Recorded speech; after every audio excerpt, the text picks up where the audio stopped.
Bonjour à toutes et à tous, l'hiver est là et avec lui, et oui, les grands classiques, la toux, les maux de gorge, tous ces désagréments qu'on connaît par cœur. Alors aujourd'hui, on va prendre un moment pour explorer ensemble comment, au fond, on peut comprendre ces réactions de notre corps et surtout comment le soutenir de manière naturelle pour traverser la saison beaucoup plus sereinement. Alors, on va commencer avec cette phrase. Elle peut paraître un peu à contre-courant, mais en fait, elle est la clé de tout. Plutôt que de voir la toux comme une ennemie à faire taire à tout prix, on va apprendre à la considérer comme une alliée. Oui, oui, une alliée. Allez, on plonge dans le vif du sujet. Parce que pour vraiment aider notre corps, la première chose à faire, c'est de comprendre ce qu'il essaye de nous dire. Cette première partie est donc entièrement consacrée au décodage de ces signaux. Il faut dire qu'en hiver, notre organisme est mis à rude épreuve. Le froid, bien sûr, la circulation des virus qui s'intensifie, tout ça vient souvent s'ajouter au stress et à la fatigue du quotidien. C'est ce cocktail de facteurs qui peut affaiblir nos défenses et hop, déclencher les symptômes que l'on connaît si bien.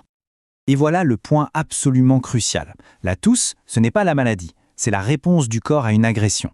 Imaginez ça comme une grande opération de nettoyage des voies respiratoires pour expulser tout ce qui n'a rien à y faire. L'objectif donc, ce n'est pas de la supprimer à tout prix et sans réfléchir. Bon, maintenant, parlons un peu de nos habitudes de vie. Certaines peuvent vraiment freiner la guérison, alors que d'autres, toutes simples, peuvent au contraire lui donner un sacré coup de pouce. Voyons un peu ce qu'on peut ajuster.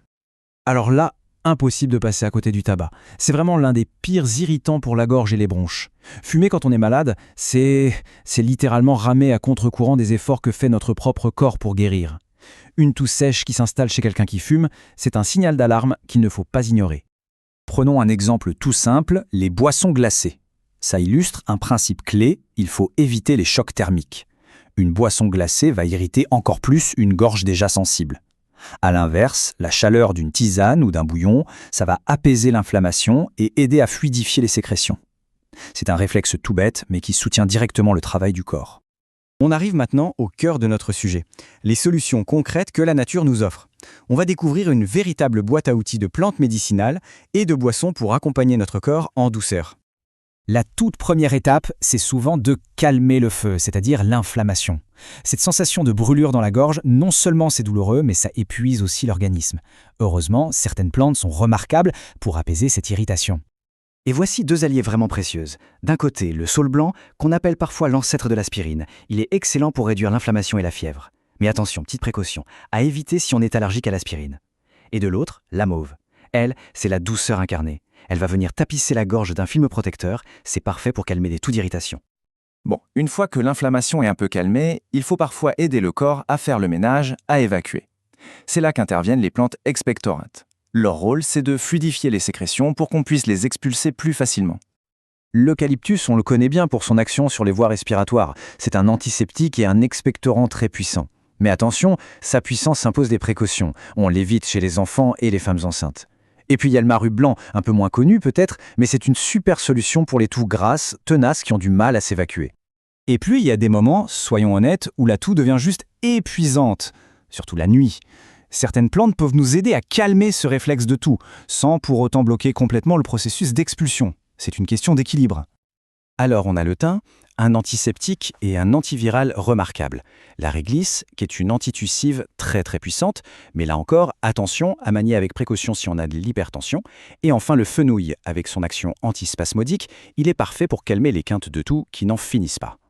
Tiens, un exemple parfait de remède efficace qu'on peut préparer soi-même à la maison. Cette recette traditionnelle de sirop de radis noir, c'est tout simple. En fait, en le laissant macérer avec du sucre, le radis libère un jus qui a des propriétés expectorantes. Et hop, on se retrouve avec un sirop naturel qui aide à évacuer les sécrétions. C'est simple et ça fonctionne. Allez, on passe à la section la plus pratique de notre parcours.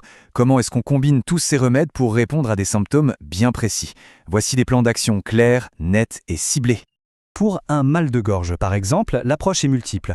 On va chercher à combattre l'inflammation avec le saule blanc, on adoucit avec de la papaye, on désinfecte localement avec un bon thé au citron et on soutient l'immunité générale avec un bouillon de poulet bien réconfortant. Vous voyez, c'est une approche vraiment complète. Dans le cas d'une toux grasse, l'objectif, ce n'est surtout pas de la bloquer, c'est de l'aider à être plus efficace. Le sirop de radis noir et le marru blanc vont aider à fluidifier et à expulser, pendant que l'eucalyptus va assainir les bronches. En général, en quelques jours, on sent déjà une nette différence. Pour la toux sèche, par contre, la stratégie est complètement inverse. Là, la toux est non productive, elle irrite et elle épuise. On cherche donc à calmer le jeu. La mauve va venir tapisser et protéger la gorge. La réglisse va calmer le réflexe de toux et le fenouil va apaiser les spasmes. Ce point-là est absolument crucial, il faut bien le garder en tête. Les remèdes naturels sont un soutien formidable, mais ils ont leurs limites. Une toux sèche qui ne bouge pas, qui n'évolue pas après une semaine, ça doit impérativement faire l'objet d'une consultation médicale. C'est juste pour s'assurer qu'il n'y a pas un problème plus sérieux derrière. Pour conclure cette présentation, si on devait retenir une seule chose, ce serait le message principal. L'idée, ce n'est pas de se battre contre son corps, mais plutôt de travailler en partenariat avec lui, d'apprendre à écouter ses signaux et de lui donner les outils dont il a besoin pour bien faire son travail. Alors redéfinissons la toux une toute dernière fois. Ce n'est pas une panne, c'est une fonction. C'est tout simplement le système de nettoyage intégré de nos poumons qui se met en route. Rien que de le comprendre comme ça, c'est déjà commencer à beaucoup mieux la gérer. Donc pour résumer tout notre parcours, on peut retenir ces 4 idées fondamentales. Premièrement, notre corps sait se défendre et les plantes peuvent renforcer cette défense. Deuxièmement, le repos et la chaleur sont des alliés essentiels. Et surtout, troisièmement, une toux n'est pas un problème en soi, c'est le signe que le corps est au travail. C'est sur cette question, cette invitation à la réflexion que se termine notre analyse. Ce simple changement de perspective, c'est peut-être la clé la plus importante pour aborder non seulement les maux de l'hiver, mais notre santé d'une manière générale. Merci pour ton temps et ton énergie. Si ce contenu t'a inspiré, pense à liker, partager et t'abonner à la chaîne. Active aussi la petite cloche pour recevoir les prochaines ondes positives de Zentitude. À très bientôt.